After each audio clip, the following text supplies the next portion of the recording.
My father's family came from Egypt. My mother's family came from India, and I was brought up in London, England, in a Muslim family. We would go to the mosque. My father was very strict in his prayer life, and so that's the atmosphere and the environment that we were brought up in. Even though we were living in England, we were still holding on to our belief, holding on to our faith, and we would pray. We would what they call Ramzan. We would fast. Okay, we would go to the mosque. We would have the Quran. We would have the prayer mat, and that is the lifestyle. That is what I was brought up in London, fully believing that that's the only way to live, and that was the only religion, that was the only belief, that Allah is the only God and Muhammad is his prophet. I had it in my heart to become successful in business. You know, as a Muslim, we're always trying to find ways to become successful. We're supposed to become successful. I got involved in many businesses. Many of them failed, but I didn't quit. And finally I ended up with one company that became very successful. I had attained a six-figure income. I could drive a car that I wanted. I could live where I wanted. And you know, everything that I dreamed of happening, it happened. And instead of being excited, instead of being fulfilled, there was an emptiness inside. There was something missing inside, and I didn't know what it was. And I started searching at different places to find out what was it. I thought that if I had financial success, I had everything, but obviously there was something else still missing. And then I met this young lady, and she had invited me to her parents' home for dinner, which was great. And here I am sitting after dinner talking to her, a mother, and in the middle of a sentence I actually fell asleep. Now if you want to make a good impression, that's not the way to do it. And I didn't know what happened. I woke up on the couch. I had a little rash on the side of my neck. I thought, what is this? I left and I went to the local hospital, and they said, look, it's not a problem, just take these pills, Tylenols, and you wake up in the morning, you'll be fine. I went to bed in my home. I woke up in the middle of the night, wanted to go to the bathroom, and I walked into the bathroom. As I stood in the bathroom, like that, I passed out. I woke up on the floor. I realized there was something seriously wrong with me, so on all fours, I crawled back to bed. And I looked in the mirror. That little rash on the side of my neck had grown to blisters, half an inch in size. I was in so much pain that I actually got a piece of paper and wrote my will. I thought that I was going to die that night. I didn't know what was going on. I called this young lady to help me, who I just met, to drive over and take me to the hospital because I was in incredible pain. And they diagnosed it as the worst case of shingles. Now, what is shingles? It's a virus of the nerves, burning the skin from the inside out. If your head was covered in gasoline and someone put a match to it and there's nothing you could do to stop it, you know, that's the kind of pain that I was in. Finally, they said, we're going to have to admit you. They gave me an injection to knock me out. The next morning, I woke up with a temperature of 107.6.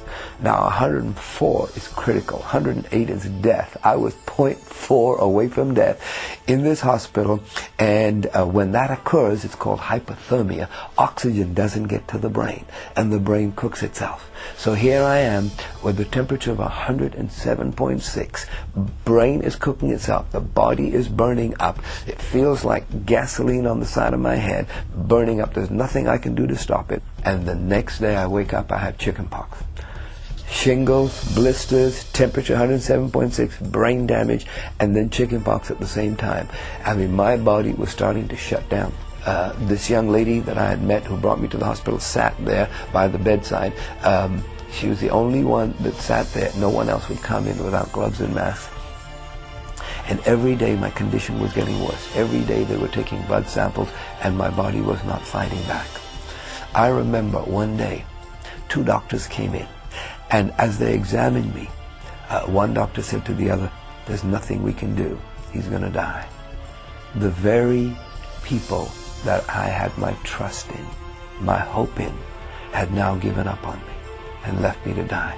Who do you turn to when the ones that you're counting on to make you better said there's nothing they can do? I remember that when this young lady came back, I told her to leave, to go away, to forget about me. Imagine she never met me. I did not want her to sit in the room and watch me die. Well, she didn't leave. But that night, they called her out. They didn't know even if I would be a vegetable or how I would survive. And they told her that. But then they said, really, what we're trying to tell you is that he probably won't make it through the night. That night, I opened my eyes. I cried out to God. And I said, God, if you're real, help me. I was afraid of death. It just was a fear on the inside. I didn't know what was on the other side, but I was afraid of it. And I cried out, and I said, God, help me. I believed in Allah. I believed in Muhammad. And I cried out for them to help me. I was in pain. I was suffering. I was about to die. The doctors had given up on me. I was desperate. And in desperation, what do? I cried out, help me, Lord. Help me, God. And I'm here to tell you that when I made that cry, something happened that night in the hospital room. I did not get a response from Muhammad. I did not get a response from Allah. But when I opened my eyes, there was a figure of a man at the end of the bed. And it was beams of light shining from this person. So I couldn't describe to you what this person looked like. But it was an outline of a man and light shining out. But I knew immediately that this was Jesus. Now, people ask me all the time, as a Muslim, how do you know about Jesus? Well, because the Quran talks about Jesus. Jesus was a man. He did walk the earth, and he did heal, and he was a prophet. So the Quran acknowledges that there was one called Jesus. What the Quran does not acknowledge was that he was the Son of God. It acknowledges he was a man, he was a good man, he was a man that healed. So I knew instantly that this was Jesus. And this outline of a person said two things to me. But I couldn't tell you what his mouth said. All I know is this is what I heard. One, I am the God of the Christians. Number two, I am the God of Abraham, Isaac, and Jacob. And all of a sudden, this person, this God, this being that was in my room was telling me, I'm the God of the Christians. I knew it was Jesus Christ. And then he says, I'm the God of Abraham, Isaac, and Jacob. So that meant a whole lot to me. Now, that's all that he said. Next thing I know, I'm awake. The doctors are examining me in the morning, and they said, we don't know what's happened to you. It has gone into remission. Instead of the blisters growing, they've stopped growing. They've started to recede. You are so well, you can go home now. They left me to die the night before. The same doctors are now saying you can go home. I didn't know what to do. I was still in fear. I said, no, I don't want to go home. That room was my security. So I said, please, let me stay one more day. They let me stay one more day. I remember it was Saturday. They released me from hospital. The blisters were still there, but they were not growing anymore. And they said that when those blisters fall off, I would have white patches all over my face and my body. It would look like I was in a fire.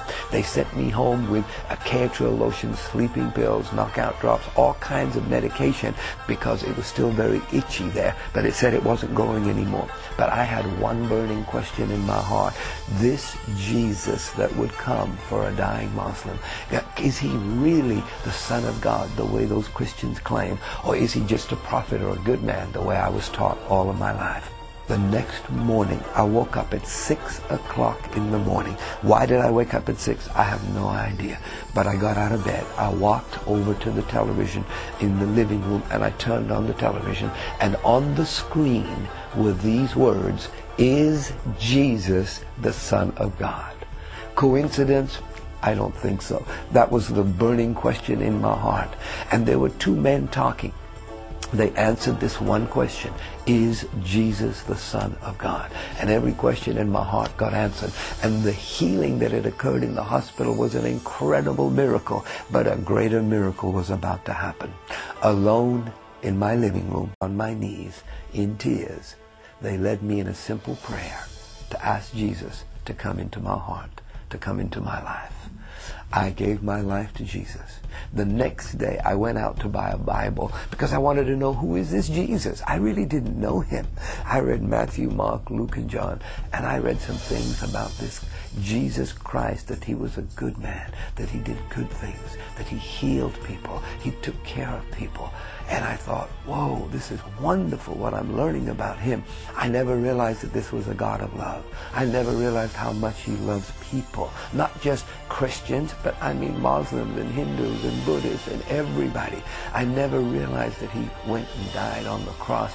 I didn't know any of those things, and I started to learn about what he did when he walked the earth, and how he helped people, and how he loved people, and how he healed people. And I found a picture of the way I used to look before I got sick. And I said, Lord Jesus, I know that you healed people in the Bible. I know you did something for me, but can you make me look like this picture again? I remember that I woke up 5 days later. It was 5 o'clock in the morning. And the doctor said, don't scratch the blisters, they're contagious. And I must have scratched some of them because they were on the side of the pillow. There were some blisters. I got out of bed, and for the first time I walked into the shower since I got out of hospital. I stood under that shower for 1.5 hours praying to this Jesus. Would you help me, Jesus?